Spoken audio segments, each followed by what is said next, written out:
When we are once in possession of the conception of the mathematical continuum, are we protected from contradictions analogous to those which gave it birth? No, and the following is an instance. He is a savant indeed who will not take it as evident that every curve has a tangent; and in fact, if we think of a curve and a straight line as two narrow bands, we can always arrange them in such a way that they have a common part without intersecting. Suppose now that the breadth of the bands diminishes indefinitely. The common part will still remain, and in the limit, so to speak, the two lines will have a common point, although they do not intersect, that is, they will touch. The geometer who reasons in this way is only doing what we have done when we proved that two lines which intersect have a common point, and his intuition might also seem to be quite legitimate. But this is not the case. We can show that there are curves which have no tangent, if we define such a curve as an analytical continuum of the second order. No doubt some sacrifice analogous to those we have discussed above would enable us to get rid of this contradiction, but as the latter is only met with in very exceptional cases, we need not trouble to do so. Instead of endeavouring to reconcile intuition and analysis, we are content to sacrifice one of them, and as analysis must be flawless, intuition must go to the wall. The physical continuum of several dimensions. We have discussed above the physical continuum as it is derived from the immediate evidence of our senses, or, if the reader prefers, from the rough results of Fechner's experiments.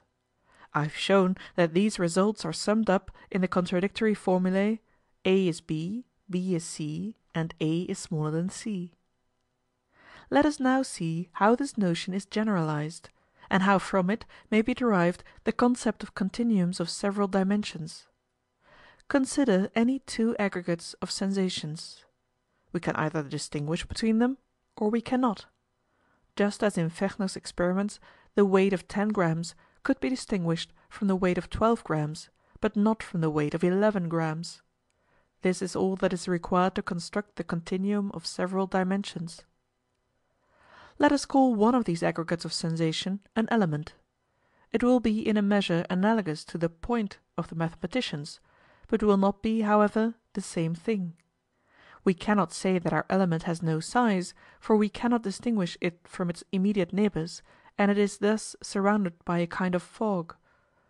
If the astronomical comparison may be allowed, our elements would be like nebulae, whereas the mathematical points would be like stars.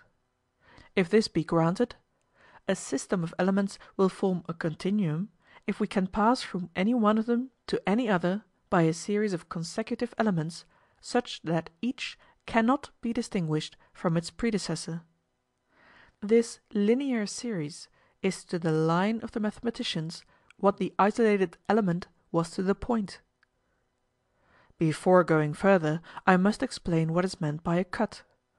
Let us consider a continuum C, and remove from it certain of its elements, which for a moment we shall regard as no longer belonging to the continuum.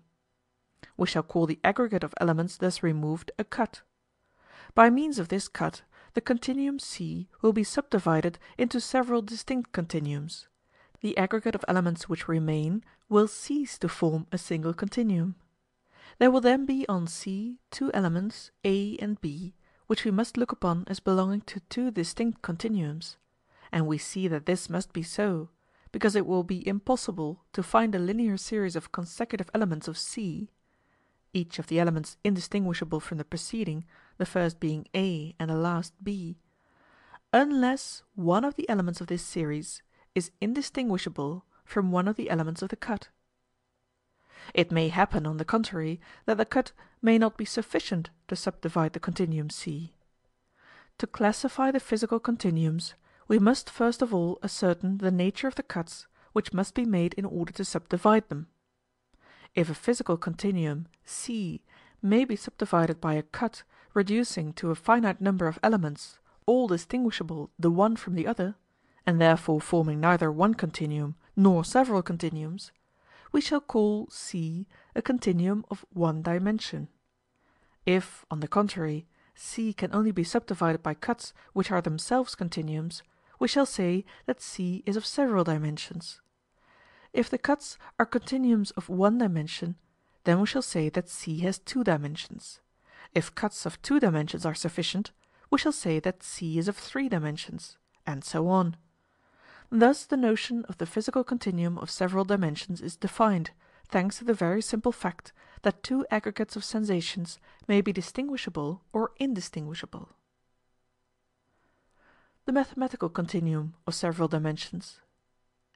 The conception of the mathematical continuum of n dimensions may be led up to quite naturally by a process similar to that which we discussed at the beginning of this chapter. A point of such a continuum is defined by a system of its distinct magnitudes, which we call its coordinates. The magnitudes need not always be measurable. There is, for instance, one branch of geometry independent of the measure of magnitudes, in which we are only concerned with knowing, for example, if, on a curve ABC, the point B is between the points A and C, and in which it is immaterial whether the arc AB is equal to or twice the arc BC. This branch is called analysis situs. It contains quite a large body of doctrine which has attracted the attention of the greatest geometers, and from which are derived, one from another, a whole series of remarkable theorems. What distinguishes these theorems from those of ordinary geometry is that they are purely qualitative. They are still true if the figures are copied by an unskilful draftsman, with the result that the proportions are distorted and the straight lines replaced by lines which are more or less curved. As soon as measurement is introduced into the continuum we have just defined, the continuum becomes space, and geometry is born. But the discussion of this is reserved for Part 2. End of Chapter 2.